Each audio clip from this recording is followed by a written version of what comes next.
দোকান থেকে তো আমরা প্রায় মাখা সন্দেশ খেয়ে থাকি, কিন্তু বাড়িতেও কিন্তু দোকানের মতো এত জমাটি মাখা সন্দেশ বানানো খুব ইজি। একটা পাত্রে আমি নিয়ে নিয়েছি 1 লিটার দুধ ভালো করে ফুটিয়ে নিয়েছি। আগেই আমি একটা বাটিতে 2 টেবিল চামচ ভিনিগার আর 2 টেবিল চামচ জল ভালো করে মিশিয়ে রেখেছিলাম। সেই মিশ্রণটা আমি দুধ ফুটে গেলে গ্যাসের ফ্লেমটা বন্ধ করে একটু একটু করে দিয়ে দেবো আর চামচ দিয়ে নাড়তে থাকবো।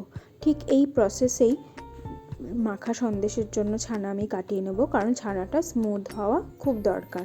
এই প্রসেসেই ছানাটা স্মুথ হবে।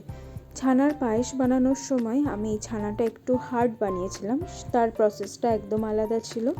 সেটা আমার ছানার পায়েসের ভিডিওতে আমি বলে দিয়েছি। আপনারা এই প্রসেসটা ফলো করেই ছানাটা কাটিয়ে নেবেন। এবার একটা স্টেনারের সাহায্যে আমি ছানার জলটা ছেঁকে নেব, আর ছানাটা উষ্ণ গরম থাকতেই আমি ঠান্ডা জলে ভালো করে ছানাটা ধুয়ে নেব, কারণ ছানাটা আমি ভিনিগার দিয়ে কাটিয়েছি। ভিনিগারের টক ভাব যাতে একদমই মাখা সন্দেশের ভেতর না আসে। আপনারা চাইলে লেবু বা দইয়ের জল দিয়েও ছানা কাটিয়ে নিতে পারেন, তাতেও ছানাটা ভালো করে ধুয়ে নিতে হবে।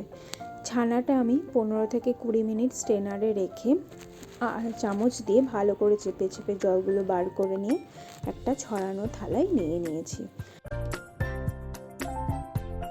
ছড়ানো থালায় নিয়ে ঠিক এভাবেই হাতের তালু দিয়ে ছানাটা ভালো করে স্মুথ করে নেব। ছানা যত ভালো স্মুথ হবে সন্দেশ তত ভালো তৈরি হবে। দেখুন, ছানা আমার স্মুথ করে নেওয়া হয়ে গেছে। এবার ছানাটা একদম রেডি। এবার একটা কড়াইয়ে 1/2 কাপ দুধ নিয়ে নিয়েছি। দুধটা একটু গরম হলে তাতে দিয়ে দেব 1 টেবিল চামচ ঘি।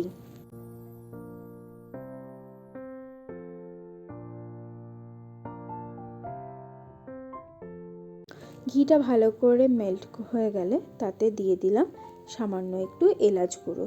চাইলে আপনারা গোটা এলাচও দিতে পারেন, গোটা এলাচ ভেঙে থেতো করে দিতে পারেন। ওটা একটু মুখে লাগে বলে আমি এলাচ গুঁড়ো ব্যবহার করেছি। এবার আমি দিয়ে দিলাম আমার মেখে নেওয়া ছানাটা খুব ভালো করে দুধের সাথে মিশিয়ে নেব। এবার আমি দিয়ে দেব 1.25 কাপ মতো চিনি।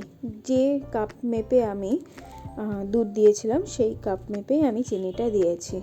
চিনিটা আপনারা আপনাদের স্বাদ অনুযায়ী দেবেন, তবে মাখা সন্দেশে বেশি মিষ্টি ভালো লাগে না। আমি এটা একটু বেশি মিষ্টি ব্যবহার করেছি, কারণ এই মাখা সন্দেশটা আমি পুর হিসেবে পাটিসাপটাতে ব্যবহার করব তাই। এবার দিয়ে দিলাম 1 টেবিল চামচ পাউডার মিল্ক আর 1 টেবিল চামচ ময়দা।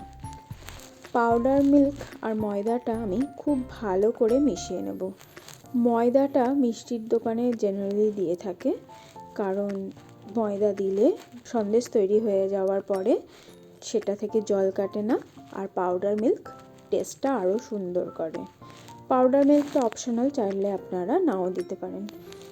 ময়দা আর পাউডার মিল্কটা আমি ভালো করে মিশিয়ে নেব যাতে কোনো দানা না থাকে। কন্টিনিউ নাড়তে নাড়তে লো ফ্লেমে ঠিক এতটা ঘনত্বের সন্দেশ আমি তৈরি করে নেব। তৈরি হয়ে গেছে একদম দোকানের মতো মাখা সন্দেশ। এটা আমি একটু ট্যাপ করে নিলাম। এবার আমি এটা অন্তত 3 থেকে 4 ঘন্টা নর্মাল টেম্পারেচারে রাখবো।